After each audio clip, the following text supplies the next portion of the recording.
Right, this was the last point. Bismillah ar-Rahman ar-Rahim. Please pay attention to me. We are going to start our class. Right, we started already explaining the theoretical assumptions of the reader's response theory. And we came to the point in which we said that, all right, the text meaning, right, and we have two different understanding concepts. And they have a big difference, which is the text meaning and the text significance. To the reader's response, the text significance is much more important than the text meaning. Why? Because the meaning is unstable. The relationship between the text and the signifier and the signified is arbitrary. And therefore, what is important is the significance of the text. What I mean by that, whether the text is important to the reader or not. And why? And why? So in the reader's response, right, the critic writes much more about the significance of the text in relation to himself, right? Much more than writing about what? The meaning of the text. Why? Because, right, the meaning of the text is related to what we call it the author's intention. The author's intention. And the author's intention cannot be guessed out or predicted, right? As we said last time, do I need to remind you again when we said that any signifier, right, here, anyone, right, any writer writes the text. And the text is written by what? The intention of the writer. Intention of the writer. Right, and what do we mean by intention here? It means meaning. It means the meaning. He has his own meaning, his own message in his mind. And the meaning, we called it what? Signified. We call it signified, right? So this is signified one. Which one? Signified one refers to the writer's signified. And then after that, he is writing all this in the text. In the text. And the text is supposed to be a signifier. A signifier for whom? For, right, for signified number one. Right? Because it is already written by whom? By the author, with a certain meaning that he would like to convey. But we have a third element in the reading process, which is the reader, right? And this reader, right, will develop his own meaning. Develop his own meaning, depending on what? Depending on his own understanding, right?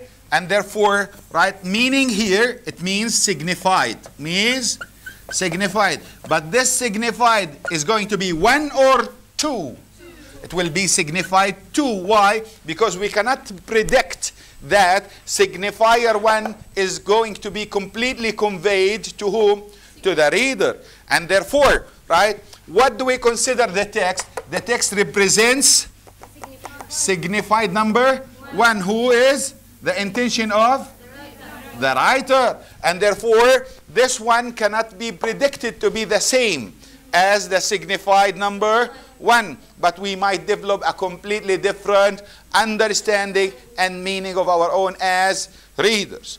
And therefore, right, we say that the meaning of the text is not that important. Yeah, it is important.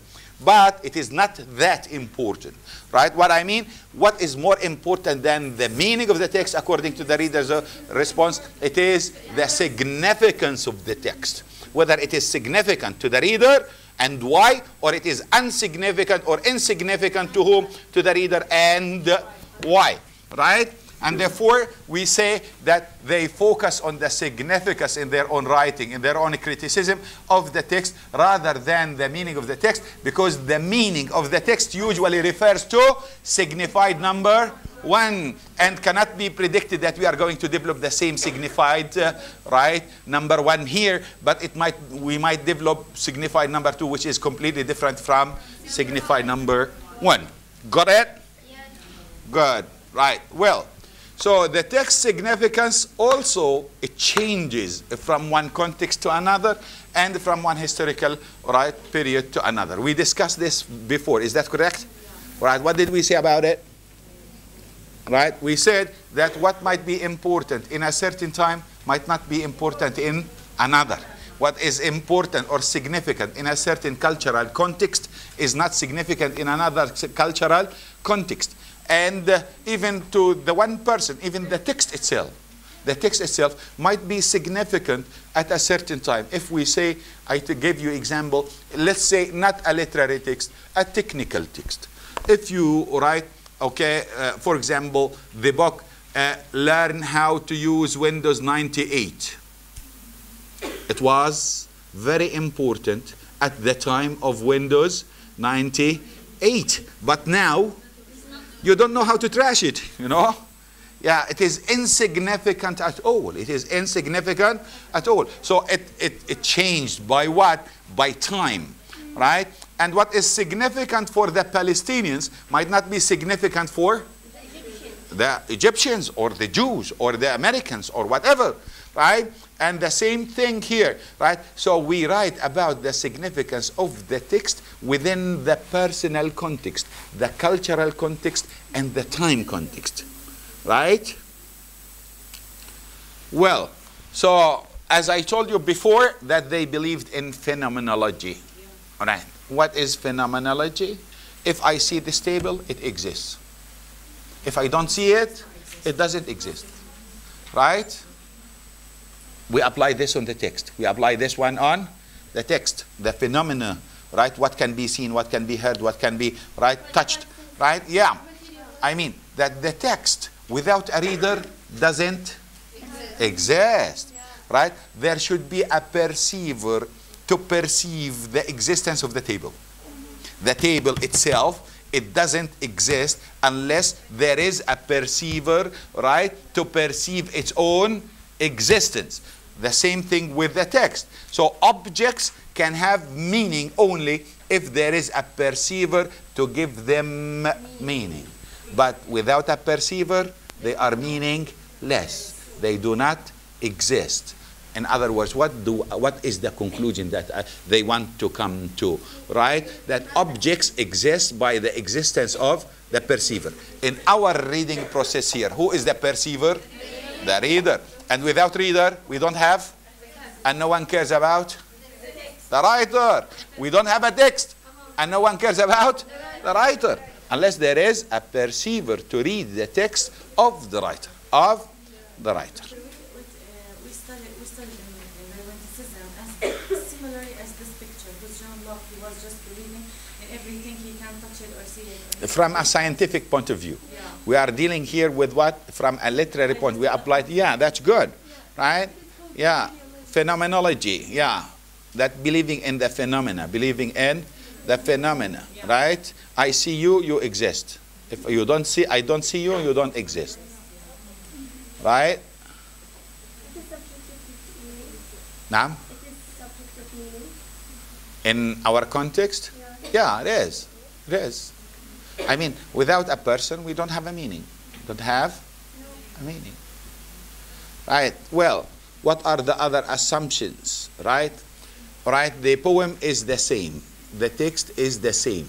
As what? As objects. As objects. Right. That it exists and have meaning if there is a reader to perceive it while it is printed on the page. While it is printed on the page. Without a perceiver, we don't have a poem. We don't have a meaning. The one who develops the meaning is the perceiver. Right? It is exactly like making a phone call. It is exactly like making a phone call. Right? You call someone, but they don't respond. What is the usage of the phone? What is the usage of you when you make the phone call if there is no perceiver to say hello? Do you understand what I mean? Okay? So if there is no one to respond to the phone call, right? The phone call did not happen at all. And the same thing, right, is the reading process. The reading process. Well, reading is subjective, completely subjective. And this is, as long as we consider it subjective, we have to talk about our own subjectivity as readers, not about the subjectivity of whom. So we can say romanticism and, right, okay, reader's response, both of them are subjective, but they are completely different. In what sense?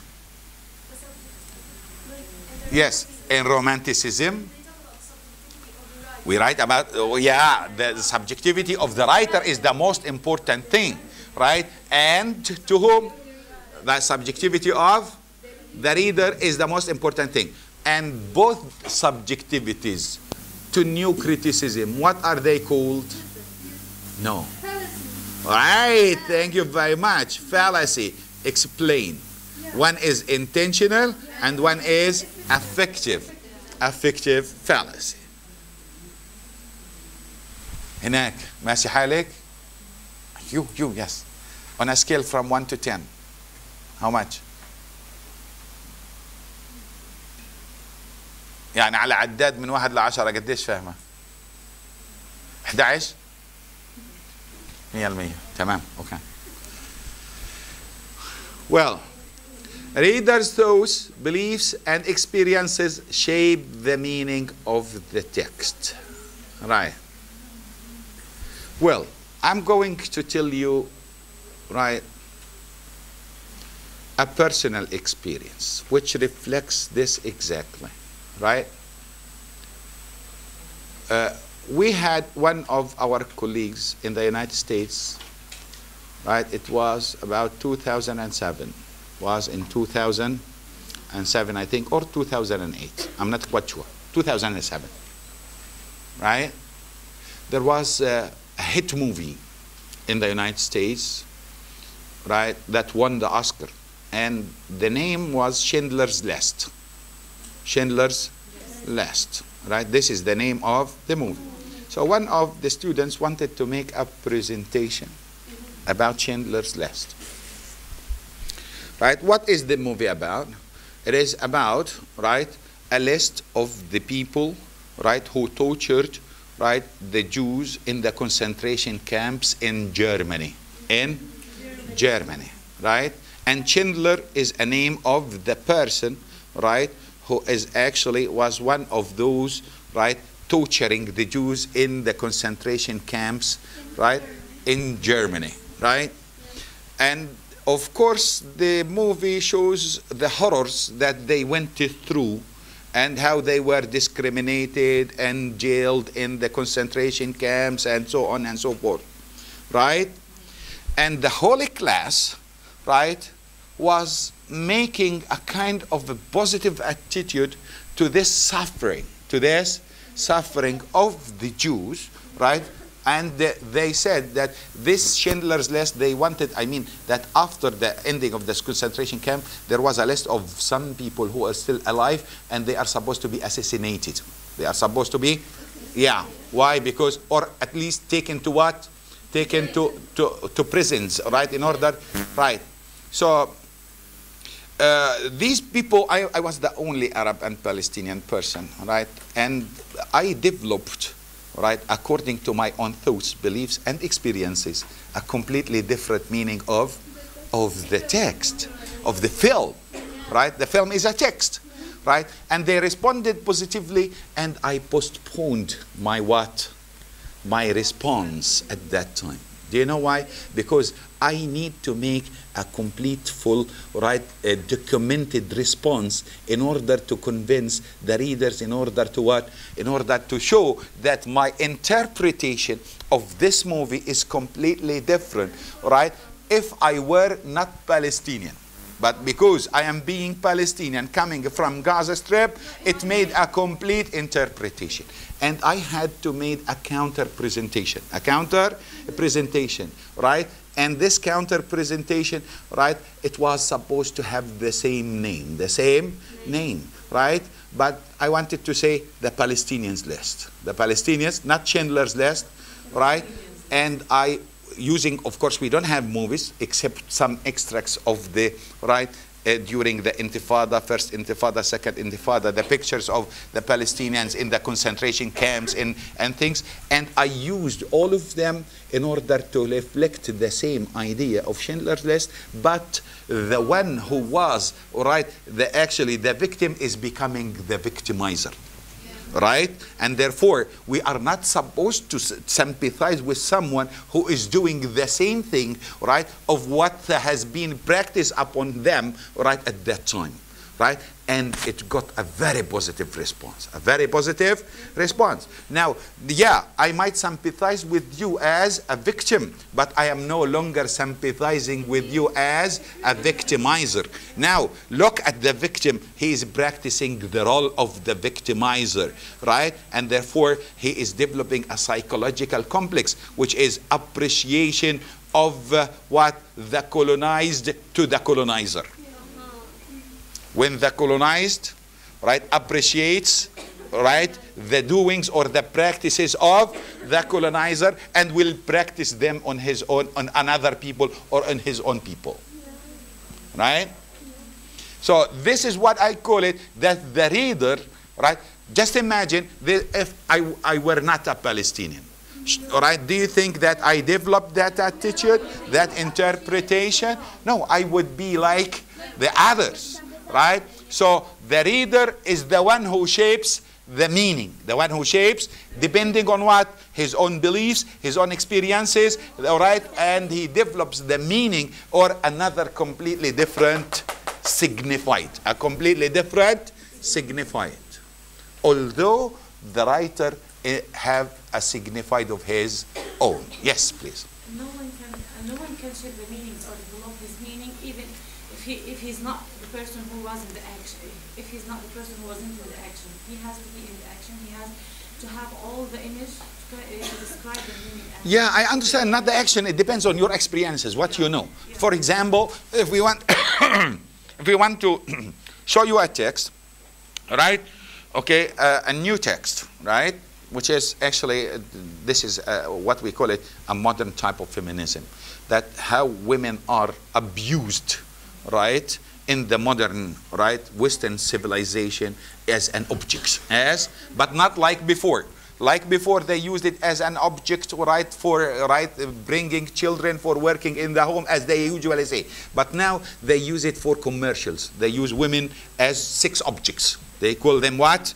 Okay, they have only, right, one purpose. Women as used in the Western world, right, the modern, I mean, right, that they use them for bringing more income.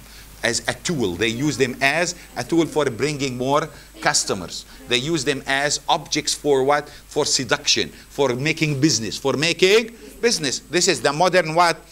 Concept of feminism. That this is, right, although women, they like it and they think that they are doing their job, but actually they are used as objects. This is a kind of what? A commodity. They use women. Why do you find all commercials, they have, right, half-naked beautiful women? Why? So increase the income. Yeah. So she is used as what? As an object, as a tool, a sex object. Yeah. Do you understand what I mean? That this is a kind of what? Of, right, anti-feminism as well. I am not respecting his dignity. I am using her also as an object, right? So what is the difference between a new object and old object? How do you call yourself that? Freedom. This is freedom. No, this is not freedom. This is what we call it commercial, all right, usage of women as objects. Right? Well, what is the conclusion?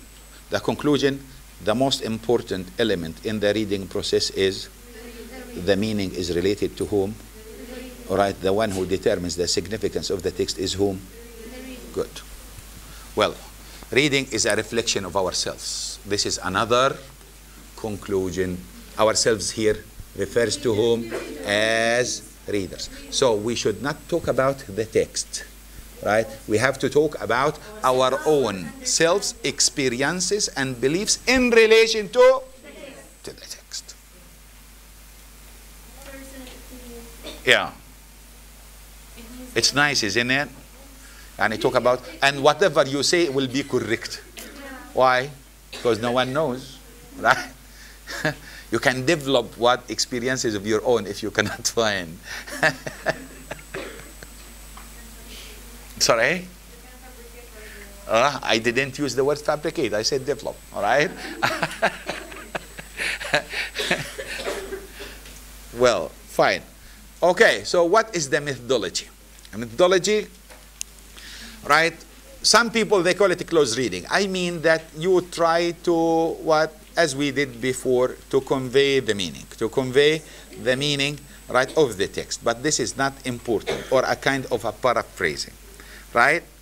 Right, so the first step to be done, right, is to talk about the general understanding of the text based on your personal, right, examination of the text, not referring to the reader or referring to his own subjectivity of the speaker, but you make a close reading of the text based on your own understanding of the text, to reflect to me how do you understand the text. We call it, this is a close reading. This close reading is different from the close reading of the new criticism, right?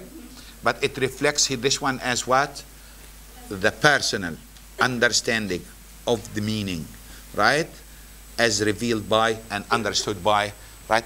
Tell me, what do you understand? Tell me what? Explain to me your own signified. Your own signified. Signified refers to your meaning, your based on your understanding. So this is number one.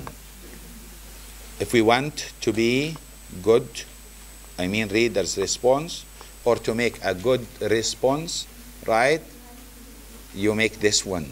The second thing that you have to tell me personal opinions and feelings about the text. How do you feel? Do you like it? And why? Dislike it? And why? Right? Yeah. Do you find it important? And why? And if it is important, you have to relate it to what you find important in your own beliefs.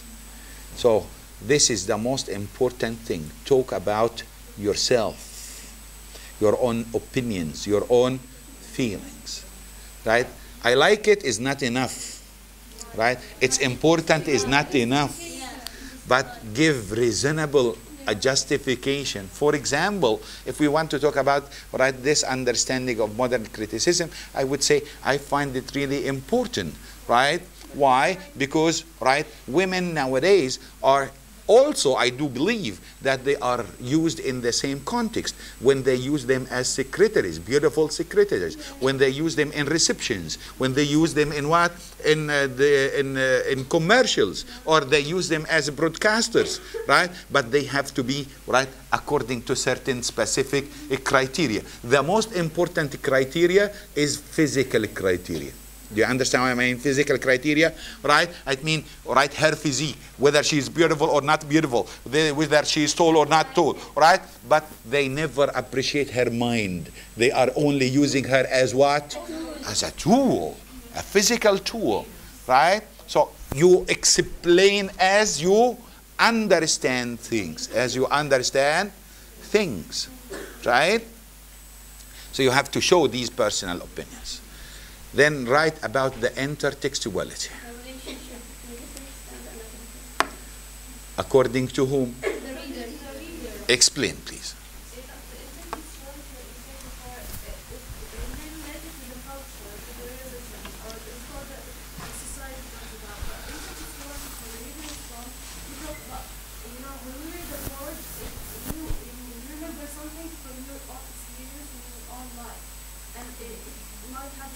Right, maybe something you watched, maybe something you heard, maybe something you experienced, maybe, right, one of your families has had another similar experience. Not necessarily you, but, right, you and the people around you and the people you know, right? The experience, one of the experiences that you come to, right, related to what? Related to intertextuality, right? This text reminds me of another text, whether in Arabic or in English or in French or a movie or maybe a story a mother told you, maybe an experience, a story of your neighbors, right? Talk about it. Are we allowed to do so? Yes. This is the purpose of what? Of the criticism, actually. Yeah.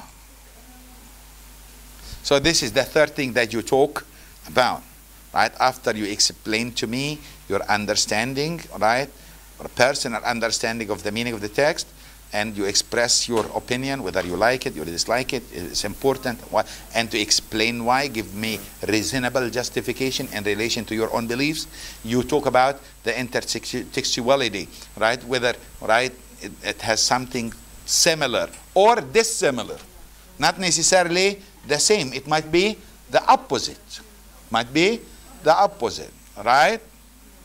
So use quotations. Use quotations. Sharing your ideas, modified based on your evidences. This is a list, but I will give you more details, one by one, right? All right, that what does the text have to do with you personally, right?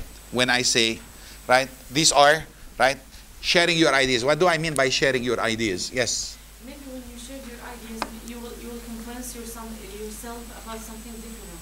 Mm-hmm. When you share your ideas, you convince the others and yourself by different ideas. All right, good, yes. With others, with other readers. I mean, don't keep your own ideas for yourself, right? Express your ideas. This is the meaning of sharing your ideas. It means express your ideas. Don't hide.